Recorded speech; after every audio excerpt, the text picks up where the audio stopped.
Hey guys, good morning. Today is Sunday, April 7th. Wow, it is finally a beautiful day. Yesterday was so cold and raw, and the wind was terrible. It knocked over things that don't normally get knocked over. And don't you know, I had the hinge to the greenhouse open up the upper roof, the vent, and the wind got into that and hit it so hard it snapped the little O section of the handle that holds onto it to keep it propped up, and the whole entire vent roof flipped over. I thought I was going to lose my greenhouse.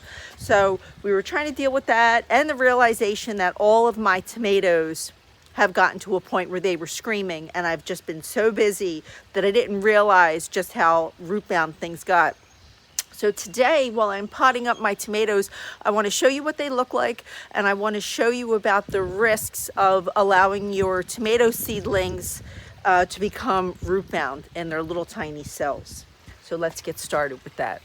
Yeah, so the past few days I've just been insanely busy. I have not been able to talk to my friend who I chat with all day long usually. You know who you are, and I'm so sorry because it's not my intent to drive anybody away. There's literally not enough hours a day. The alarm went off at 6 today as usual, but I felt like a real loser because I laid in bed until 6:30. But I felt really proud of myself that I got to sleep by midnight, maybe 12:15. So 6 hours was pretty solid for us, but we're still exhausted. Farmer John is outside building the stacked stone wall, and I've been trying to pot things up. Lots going on. Yesterday's weather was terrible. The roof to the thing happened. We had little earthquakes all weekend long. And then when you realize all this hard work that you're putting into something in 1 minute can die. And I realized that everything, like I said, everything was screaming to be potted up. And I try to check myself and allow myself to be grateful because these problems are not real problems in comparison to what's happening in the world. When I sit and ponder over all of these things and I say, okay, there's people running for their lives, there's people dodging bombs, there's people living in devastation. I mean, I can't even, touch on all of that without saying I'm aware and I'm so grateful for everything that I have, and my problems are not problems, they're just situations. So anyway, if you're going through some stuff, you guys, and you're frustrated as gardeners because maybe your seedlings died or you made the mistake to let them get root bound and they crashed on you and you couldn't get them potted up in time, or, maybe the wind blew down your garden, I get your frustration. I feel you. But let's remember to always use these situations that happen to us as lessons to learn for the next season. And it really does help keep you in check spiritually. So anyway, enough about that. I want to show you some of these tomatoes, and so you can see what the progress is. Here are a few of my tomato seedlings. Now here we have two varieties of Hungarian heart. One is from Botanical Interest and one is from M.I. Gardener. And you can see these guys look pretty good. When this situation that happened was this little guy did not germinate at the same time as these seedlings. So the longer this one took, and these guys here got tall in advance, when it finally popped out, it could not get enough light. No matter what kind of lighting I had, it was just crowded out. So that can happen. But when it gets potted up, it's going to go down just fine. And you can see, let me see if I can get you, how all the roots are coming out. So as long as it has, good roots, it's going to be fine. But even if you prick out a little tiny skinny baby, that seems too soon, don't worry, because all these little fuzzies here, all these little fuzzies are roots, future roots. So plant your tomato nice and deep. Take off these first little leaves here, just pinch them off gently, and then you just plant your tomato nice and deep so you can take advantage of all of these future roots here nice and deep in your soil. And I know there's many of you watching that already know this, but I just want to, confirm that there's so many people who don't know about this, and it's your first time growing something. So maybe my channel is the first one you stopped on. Maybe you've watched 10 people already.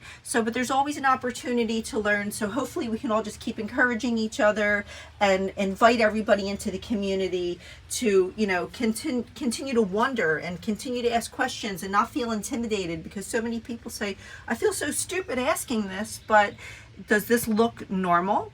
Every question is a good question. No question is stupid. It's the way we learn together. And there's no greater teacher than the garden itself, than the flower itself, than the tomato plant itself. It will teach you. And when you start to have the epiphany after you've done it a few times and you've learned from failures and you've learned from mistakes, that every mistake is a lesson. It's not really truly a failure. It's just a hard lesson that we have to learn. And there's some people, you know, they say some people need to fall and scrape their knees until they really learn.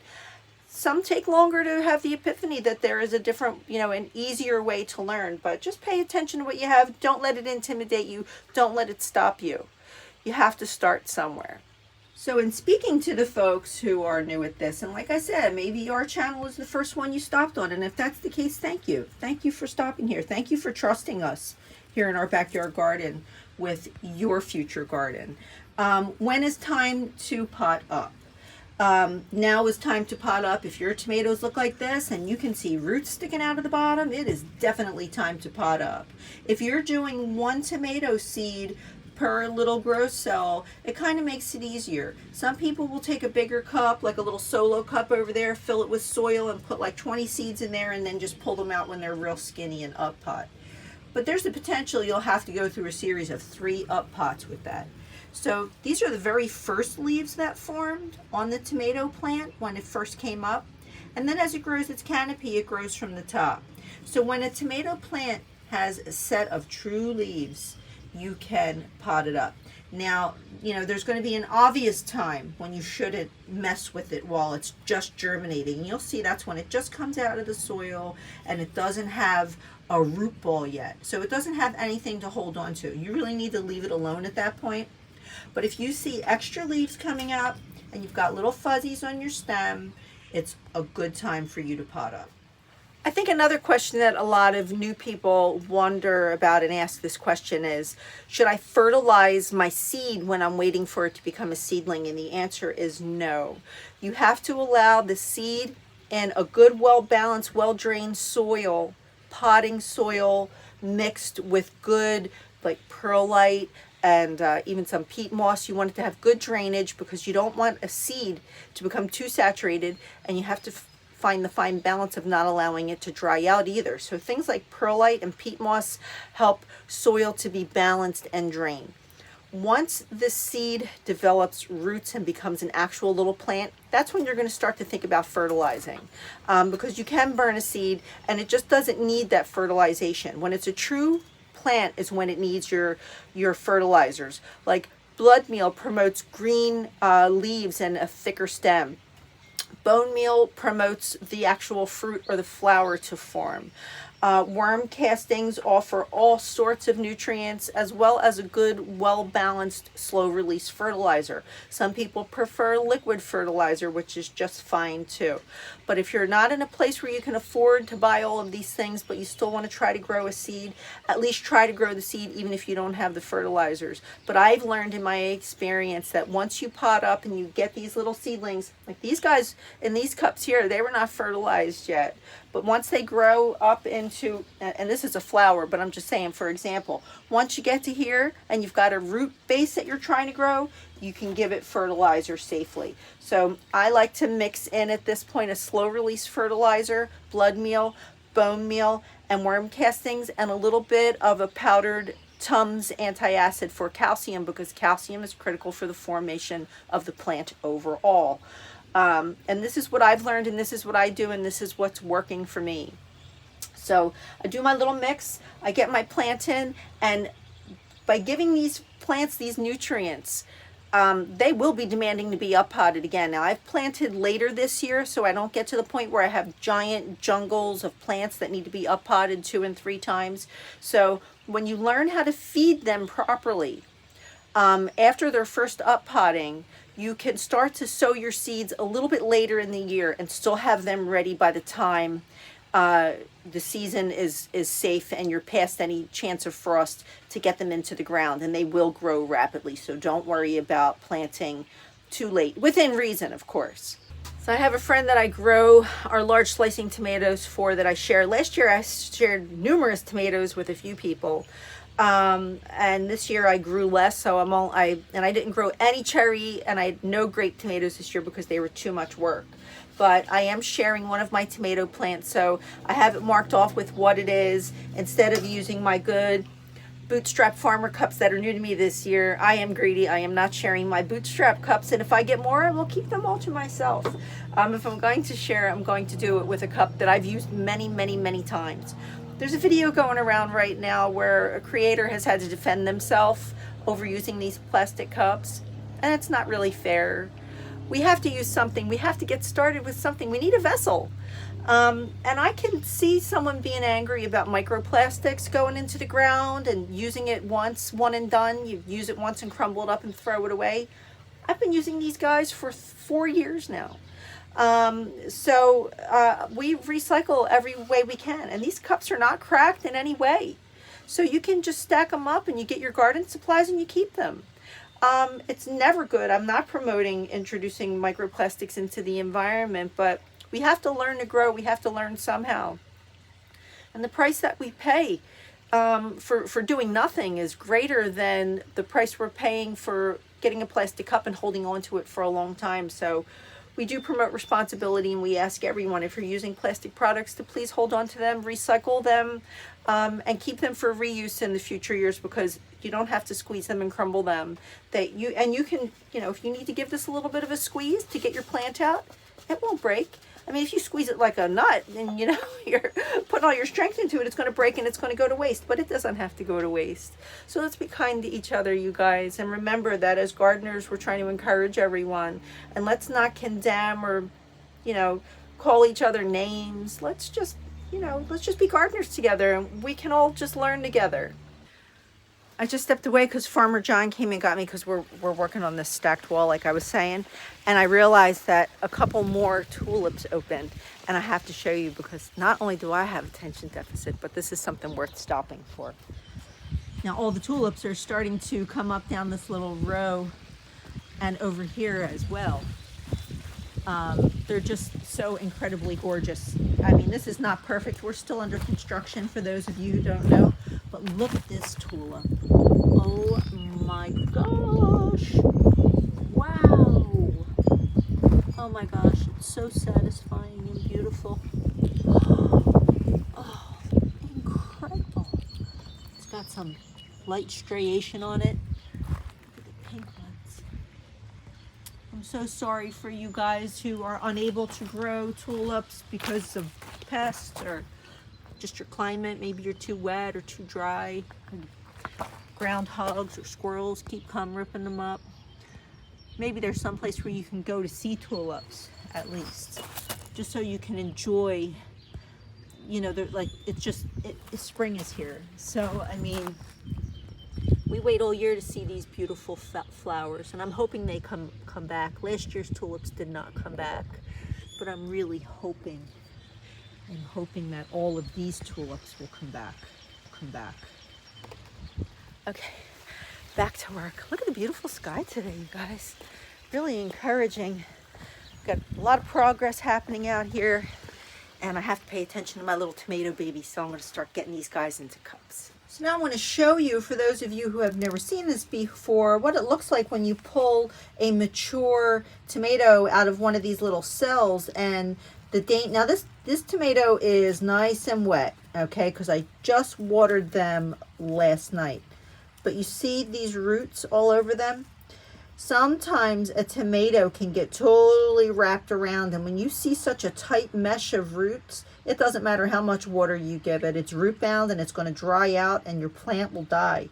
So when you get to this point where you can see your roots sticking out of the side of your cells, if you've never done this before, please know you cannot allow your tomatoes to stay in these pots unless you're planting them in the ground by the time they have a canopy and they're ready to go out. If you live in a climate or a zone where you're able to do that, this would have to go right into the ground. But at this point, since we're a month out here in New Jersey, it has to get potted up. So now I have some fertilizers that I was talking to you about in my cup, and I'm going to just take these little leaves off, these little first leaves here. You see I have my little root ball down nice and far. And I was telling you that all these little fuzzies on the side of the cup are future roots. Bury your roots and the base of your stem all the way down into the soil as deep as you can. Keep your canopy flowers off of the soil because you don't want it to dampen off or get a fungus or get sick. So you want to let it stick out just enough where most of that new stem with all those future roots are buried, and fill your cup to the top. We see a lot of people in the community that we're trying to teach who will take a cup and only fill it halfway, and they wonder why their leaves are turning yellow, or their leaves are turning brown, or their plant has wilted, or it's just not growing properly.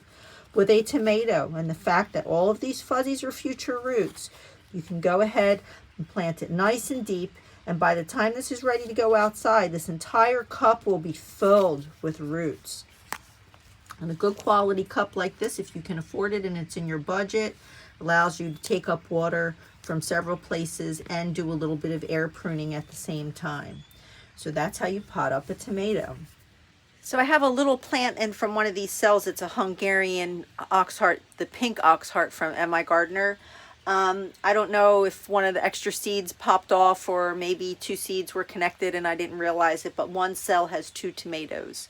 So for those of you who have never done this before, I want to show you how I will split rooted tomatoes away from each other. Now don't be afraid with a tomato to do this because they're okay with their root disturbance. Again, all those little fuzzies on the side are future roots.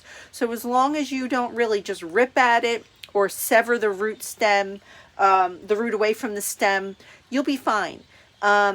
Tomatoes are forgiving with having their roots disturbed, but there are some vegetables that are not very forgiving. So you're going to learn as you go with that there's some things that need to be direct sowed in the ground when the weather allows, or you just have to leave them in the pot they're in, and you can't do what I'm about to do. But this is safe with tomatoes. So again, this is the little pink oxheart that I referred to, and they are a little bit more spindly than their neighbors because they popped up late and they're competing for moisture in that little tiny cell.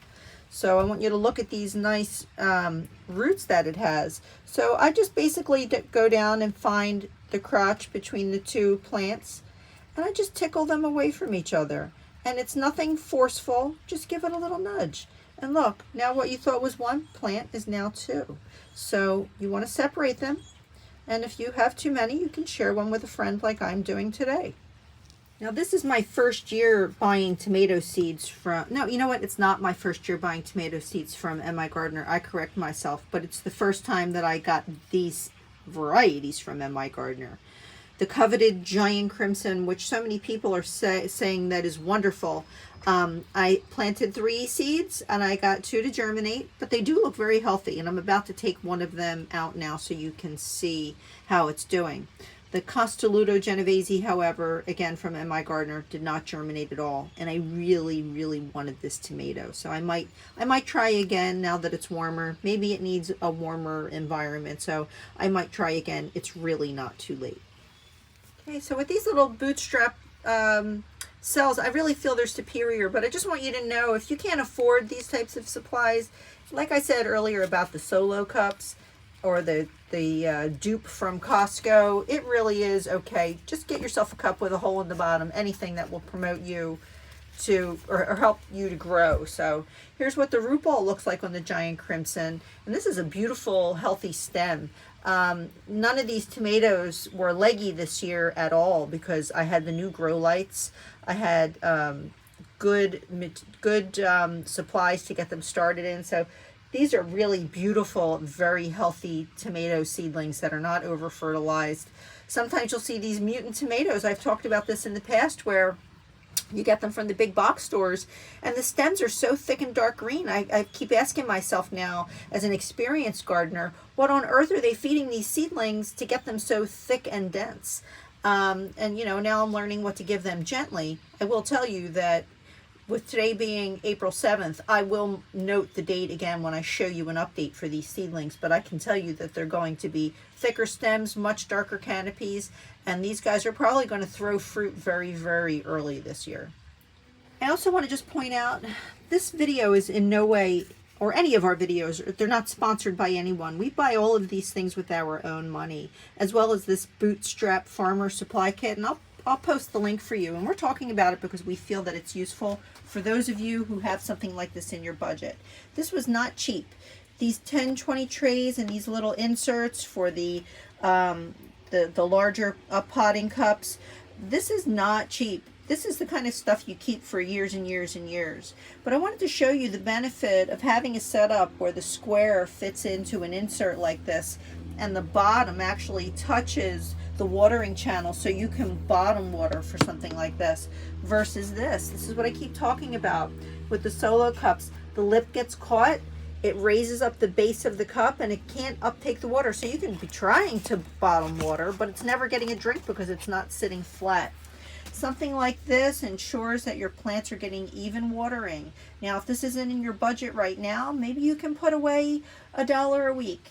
Maybe you can give up the soda, or maybe the pack of cigarettes, or the bag of potato chips, and say, okay, I really wanted that bootstrap farmer kit so that I can, have healthier plants and I want to be a good gardener. Once you get to this place, you guys, you're going to realize your life is healthier. You're not going to want any of those things that I just mentioned anyway. That's not with judgment, that's with encouragement. Here's another tray of up-potted tomatoes in the history books, and I'm going to take it in the house because things tend to dry out very rapidly in the greenhouse. And just since I've been working, you can see how much this pot dried out. And these guys are just not hardened off. So I could leave them out here because it's so nice and sunny. It's a warm day. Let's see what the thermostat over here says. 75 beautiful degrees. But this stuff over here is hardened off. It's been out here. This is not, so we need to take it back in the house. So I have 2 of 5 10-20 trays potted up for the year. 3 more to go. It takes a lot of time, all while I'm preparing every meal that we eat, taking care of the birds. We're on construction projects and we take care of our house. There's something I want to talk to you about before I end this segment of this video. I am going to move on to one other thing, is that, when you're out here and you have the luxury of doing something in a potting shed, or even better yet, a big climate controlled greenhouse. There are so many people out there. As I think about upcoming gardeners and I talk to the people who are, like I said, maybe this is your very first YouTube video and you happen to stumble upon our channel. First of all, I want to say thank you to everyone who is always so kind, and people who I've become friends with. You know who you are. We adore you. We find that we're so thankful that we found you as friends. There are people, no matter what's going on, they offer encouragement to us. And we need you to keep going, because at this phase of being a content creator with just a few thousand subscribers, the thing that we're holding on to here and why we're staying YouTubers is because we want to encourage the next generation of gardeners that are coming up. And I want to tell you a couple of things regarding that. First of all, this week I saw a list of the hurricanes that are coming this year, how many named storms there are, and I think they said at least 5 major storms that are about to hit. And I said to Farmer John, if any of these major storms that are going to hit us here in New Jersey are as bad as the storms we had last week, where the earth dumped 3 and 4 inches of rain on us all at once, and I watched my gardens literally fill up with water, I said, storms like that will destroy our garden, and it will destroy agriculture. It's beyond our backyard garden. It's the world. And we need for everyone to be aware and mindful. And I'm not being Captain Obvious here. There are some people who take it for granted that you can just walk into the grocery store and get produce if you want it. Or they'll say, I'm not worried about it. I only eat stuff from the inside aisles or I eat fast food or whatever. I mean, every bit of this nature with this garden, from the bees and the ants to the birds and the soil, and people like us who are pouring our love into these little seedlings and pouring our time into a community like this on a platform like YouTube, where we're trying to encourage people to grow, because the life of your children, if you have children and you haven't really thought about it yet, the life of your children and the future generations are going to rely on us to encourage people to learn how to grow. And we wish that you would teach your children every little thing that you learn new today. Everything is an opportunity to learn and teach and bring awareness that the garden itself and the earth is the greatest teacher out there. So I want to bring that to you. The next thing I'm going to touch on lightly, for those of you who don't know us, and some of you who think you may know us, there's someone out there, I'm certain, who's watching this saying, Lady, you don't know the first thing about having to save up for buying seed starting supplies. You have no idea what it's like to be hungry. You have no idea what it's like to live in a poverty-stricken area where you barely know how you're going to pay the rent. Quick enlightenment. We do know. Both Farmer John and I both do know. We grew up not very great situations. There were many people far more poor than we were, but we didn't have it great. And I was so ignorant that I didn't know then what better really was, or even really how much worse it could get. I just knew that I was in a pool of people and none of us were doing really good. I grew up in Philadelphia and John grew up in Brooklyn. So everything you see, if you subscribe to our channel and you see everything we have, do I have an audacity to stand here in my cute little greenhouse that I bought from Costco and talk to you about, don't buy that pack of cigarettes, don't buy that bottle of soda, save up your money to buy some gardening supplies and a pack of seeds, and think about the future and what tomorrow is going to bring for us. Learning how to pot up a tomato. Tomato is a luxury in many households. There are also other people who would rather eat the bun and the hamburger-like substance that you get from fast food places, not knowing what it really is that you're eating, not knowing what the gardener and the farmer goes through to get these things to produce and become food. So I just want you to know that I do know what it's like to have to sacrifice. I do know what it's like to say, either I'm going to pay to keep the lights on this month or I'm going to eat. And you know what? I always paid to keep the lights on. And there were weeks in my young life where I literally lived on a bag of popcorn for a week at a time. And people who have known me from back in the day, I know you're watching, you know those big bags of popcorn I'm talking about. I had to pay to get on the train to go to work. I had to pay to have clothes to go to work. I had to make sure that I could keep the lights on in my house and that I had running water so I didn't eat. So I do know what it's like to make those sacrifices. And when you get away from things like soda and cigarettes and potato chips and you realize how much more important it is and how much money you're actually spending on that, and you could grow an actual garden with that money, it's life altering. You become healthier, you get younger, and it's for tomorrow. It's for the generations behind us. It's just something that I want you to think about.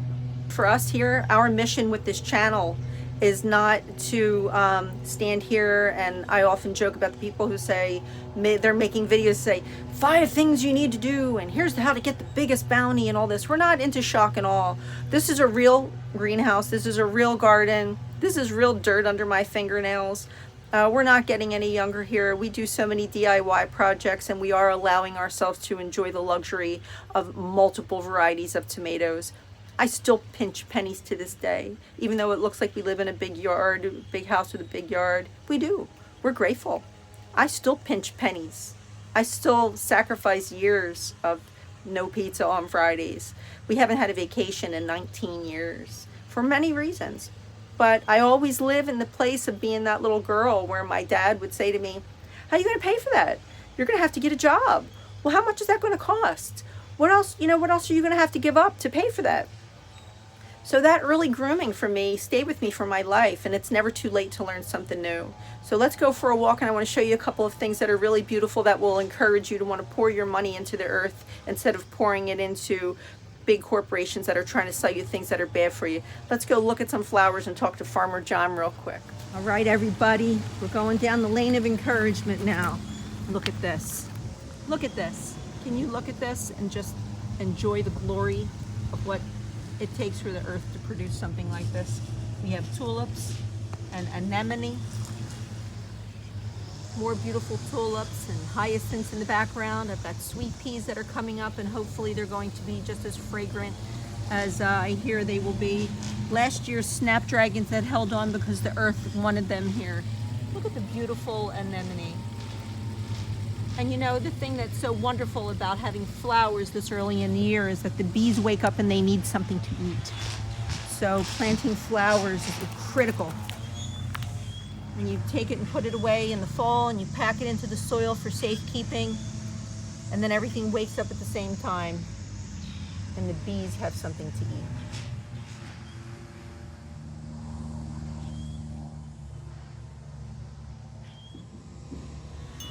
Landscaper Friday became Landscaper Sunday because of all the rain that we had and earthquakes. Really just craziness. So I wanted to show you a few things that are blooming out here and how this is all coming along, and we'll see how well Farmer John is doing today with the new raised wall. In my shadow here, creeping phlox, you guys. Creeping phlox, absolutely beautiful. This was all transplanted from other areas in the garden. These peat gravel areas are about to get reduced and will become part of the stacked stone. And there he is down there, Farmer John, working away. So here's the how far we've gotten with it. Well, how far Farmer John is. I didn't do anything but string out some lines and say, here's where I want it. Farmer John's working away on erecting this wall. How you feeling, Farmer John? Okay. You want something to eat or drink? I'm good. How's it going? All right, I'm backfilling now, so that way I can get everything up to level. Yeah. And then I'm on to my next course. Okay, awesome. And then I guess we'll be excavating the next row soon for the back wall, right? Yep. Awesome. Look how beautiful. We're very, very happy with the way this looks.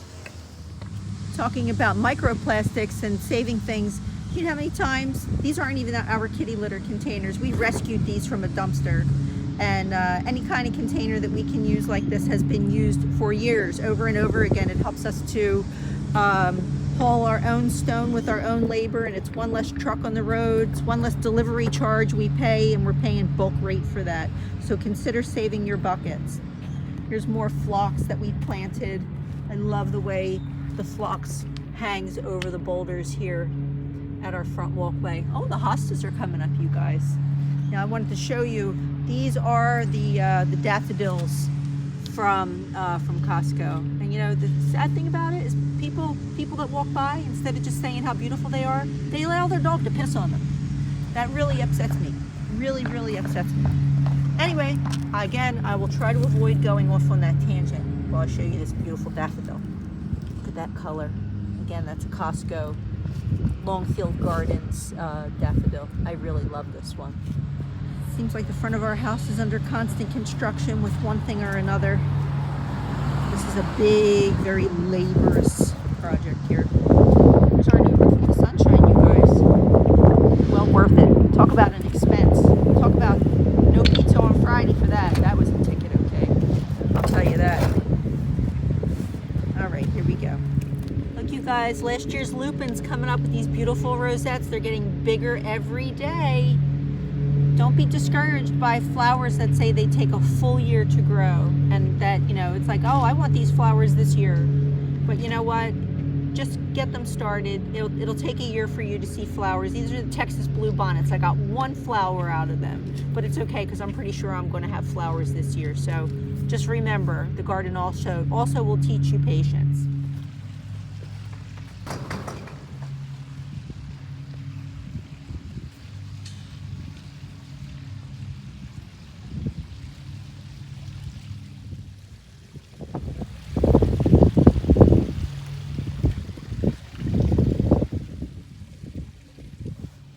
I really hope you found some encouragement from this video. I hope it inspires you to want to cultivate your inner gardener and think about all the things that I said, and remember that I'm a straight shooter, you guys. I try to not be abrasive, but I'm always going to call it like I see it. And there are so much tough love that we have to have with each other when we talk about hard topics like, you know, giving up cigarettes and soda and things like that I talked about a few moments ago. For the record, we don't consume any of those things, although we once did in our earlier lives when we ate from the inner aisles of the supermarket. Now the garden and the earth has taught us to be healthier people and to grow as much as we possibly can. And we save up a lot of money.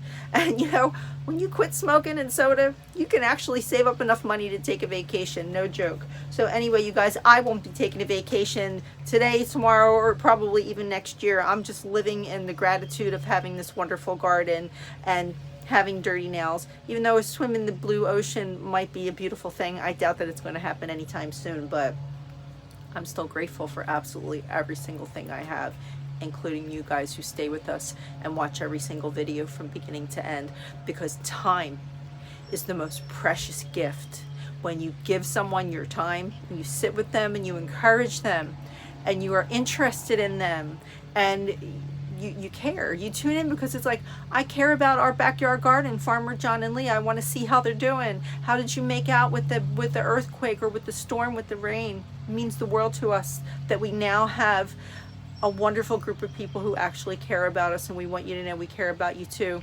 And we could all do a little bit better about caring for each other and this amazing planet. Anyway, you guys, stay tuned for the next video. Don't forget to subscribe and hit the notification bell if you wouldn't mind. Thank you. See you in the next video.